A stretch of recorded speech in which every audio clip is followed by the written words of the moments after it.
जौन सा आपका सबसे योग्य संतान है उसको भेजिए बहस करने के लिए। हम बहस करेंगे आपसे। हम आपको बताएंगे कि मेरिट क्या होता है। क्या मेरिट है आपके लल्ला का? क्या का क्या मेरिट है? क्या मेरिट है? सिर्फ इस बात को छोड़ दिया जाए कि उनकी शकल हूबहू अमित शाह से मिलती है।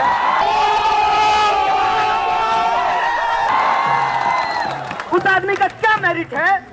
उसको कैसे इस देश में बीसीसीआई का सेक्रेटरी बना दिया गया है? पूछेंगे कोई सवाल? कोई ठोकेगा ताल?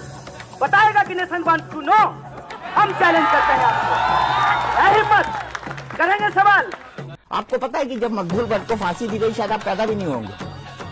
आपको पता है मकबूल भट्ट के ऊपर आरोप क्या? देश की जब आजादी हुई तब आप नहीं पैदा हुए। नहीं, आप नहीं पैदा हुए। देश की आजादी की बात आप भी नहीं पैदा हुए और मैं उस आजादी की बात भी नहीं कर रहा। जब संविधान देश में लागू हुआ तब आप पैदा नहीं हुए। आप भी पैदा नहीं हुए। आप भी पैदा नहीं है। कोई तर्क नहीं है। तो मैं सवाल पूछे मैं जवाब दूंगा। मैं जानना चाहता हूँ मकबूल भट्ट का गुनाह। एक पत्रकार हमको बार बार कह रहा था कि जो दे सकते हैं उनको देने में क्या दिक्कत है? अरे जो तुमको दे सकते हैं उनसे तो तुम ले ही रहे हो। कौन राजनेता है जो मीडिया वाले से दोस्ती नहीं करेगा? मर रहा है क्या उसको? तुम ये तो बताओ कि जो नहीं दे सकते हैं उनके लिए तुम्हारे पास क्या योजना है? तब जो सबसे ज्यादा हमको हमारे दिमाग में चीजों को डाल रहा है वो है टीबी।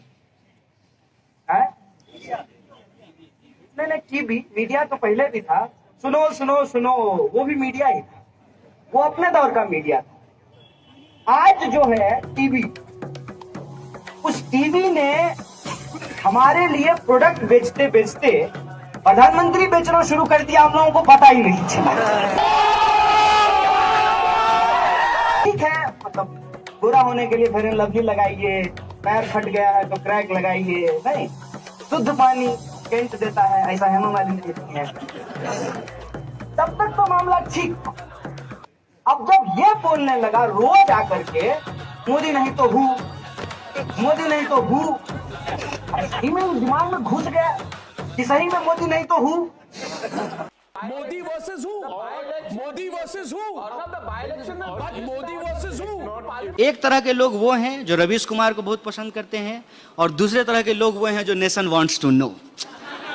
कि nation wants to know. Nation wants to know नहीं है वो। बेसिकली जिधर से कमीशन आएगा उसका गाना गाना वो शुरू कर देगा। तो उसका नाम नेशन वांट्स टू नो नहीं होना चाहिए, उसका नाम कमीशन वांट्स टू नो होना चाहिए। जिधर से कमीशन आएगा उसके लिए बोलेगा। टीवी पे जो विश्लेषक आते हैं वो अपनी पार्टी से उनका क्या संबंध है ये वो नहीं बताते हैं। मेरा सुभाष जी से परिचय बहुत देर से आया, लेकिन उनके पिताजी से मेरा परिचय बहुत पहले आया। अब मैं भी भ्रमण करता था तो कहीं खाने का समय होता था तो उनके पिताजी के पास चला जाता था। कहते हैं मैं राजनीतिक विश्लेषक, ताकि लोगों के सामने क्या मैसेज जाए कि ये इंडिपेंडेंट आदमी है जो इतनी लंबी चौड़ी विंडो बनाकर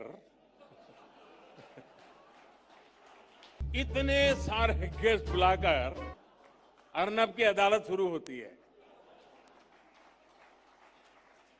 और ये क्या कब रिस्की होता है क्या? इसका किसी से कोई लेना देना नहीं है। ये धूमकेतु है, ये ऐसे ही पृथ्वी का चक्कर लगा रहा है, ऐसा फील कराया जाता है। मान लीजिए कि मैं बहुत बड़ा इंडस्ट्रियलिस्ट हूँ और प्रधानमंत्री से मेरी दोस्ती है और मैं इस देश का 40% मीडिया ओन करता हूँ। Thank you so much sir. अब मैं डॉक्टर सुभाष चंद्रा से गुजारिश करूंगा वो सर का स्वागत भी करें।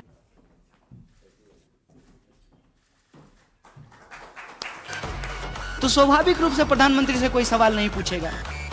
दिन भर जो है वहां पे भक्ति चलता रहेगा।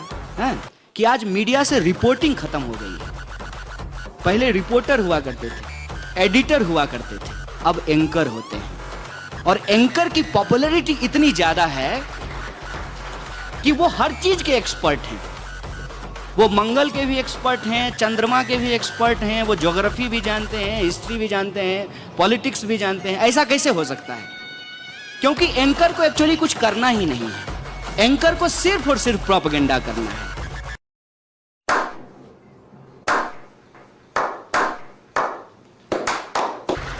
अब एंकर को तो रिपोर्टिंग के लिए नहीं जाना है, रिपोर्टर को जाना है माइक लेकर के। माइक के ऊपर टैग लगा हुआ है और आपके माइक के ऊपर रिपब्लिक का लोगो है, तो हैकल होंगे ना आप।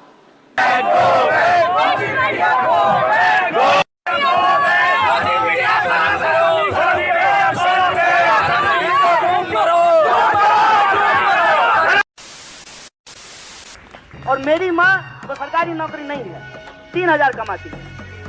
बताइए, जेएनयू था, इतना पढ़ा के सिखा दिया है ना कि जो आप पे हुक्म चलाता है ना उसको हम आंख दिखाते हैं, आंख दिखाते हैं। और यहाँ मंत्री जी के दफ्तर के बाहर दिन दहाड़े बिना नकाब के इतने लोगों के सामने स्वीकार करता हूं कि हूं, देश का नहीं कराएंगे टुकड़ा, आपका टुकड़ा करेंगे, भाजपा का टुकड़ा करेंगे।